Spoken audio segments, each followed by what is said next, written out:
గ్రౌండ్లో ఈరోజు యువ క్రీడాకారులు అసహనం వ్యక్తం చేశారు.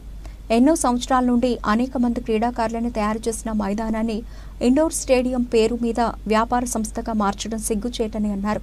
ఇప్పటి వరకు ఈ గ్రౌండ్లో అనేక మంది నేవీ, ఎయిర్ ఫోర్స్ తదితర రంగాలకు చెందిన ఉద్యోగాలకు కోచింగ్ తీసుకుని అనేక మంది ఉద్యోగాలు సంపాదించారని, ఇలాంటి మైదానాన్ని ముక్కలుగా చేసి కొంతమంది స్వార్థ ప్రయోజనాలకు తాకట్టు పెట్టే విధంగా ఈ ఇండోర్ స్టేడియం పేరు మీద నిర్మాణం చేపట్టడం దుర్మార్గమైన చర్య అని వాపోతున్నారు. ఇప్పటికే వికాస్ నగర్లో ఏర్పాటు చేసిన ఇండోర్ స్టేడియం పెళ్లిళ్లకు తదితర కార్యక్రమాలకు తప్ప ఎందుకు ఉపయోగకరంగా లేదన్నారు.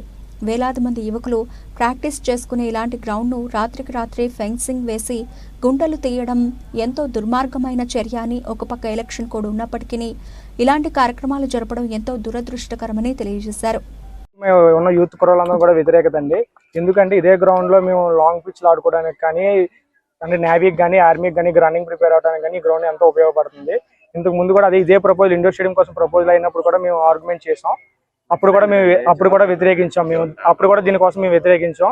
ఇప్పుడు దాని కాకుండా ఎవరికి ఎటువంటి ఇంటిమేషన్ లేకుండా, ఎటువంటి ప్రపోజల్ లేకుండా, ఎటువంటి బోర్డు పెట్టకుండా కూడా ఇమీడియట్లీగా ఎలక్షన్ కోడ్ రన్నింగ్లో ఉంటున్నప్పుడు కూడా ఇది ఇమీడియట్గా ఇచ్చేసారు. ఎందుకు ఇచ్చేసారని కూడా మాకు తెలియట్లేదు. అలాగే ఇక్కడ మా వికాస్ నగర్లో ఇండోర్ స్టేడియం ఉంది. దాన్ని ఎందుకు కట్టారు? ఇండోర్ స్టేడియం కోసం, ఇండోర్ గేమ్స్ కోసమే కదా కట్టారు. దాన్ని ఏమొంచి ఫంక్షన్లకి, పెళ్లిళ్ళకి, అద్దెలకి ఇచ్చుకోవడానిక? అలాంటి దాన్ని డెవలప్మెంట్ చేయడం అనేది అది మరుగున ఉండిపోయింది. ఇదే ఆదర్శ పబ్లిక్ స్కూల్ కోర్టుకి వెళ్ళి స్టే తెచ్చుకొని వేరే దగ్గర స్కూల్ కట్టేసి ఇస్తామని చెప్పి అన్నారు. 3 floors బిల్డింగ్ కట్టేసి దాన్ని డెవలప్మెంట్ చేయకుండా దాన్ని అక్కడ వదిలేసి ఇక్కడ మళ్ళీ ఇమీడియట్లీ ఇండోర్ స్టేడియం అనేది ప్రిపేర్ చేసేస్తున్నారు. ఈ స్కూల్ని ఎందుకు తీయించలేకపోతున్నారు?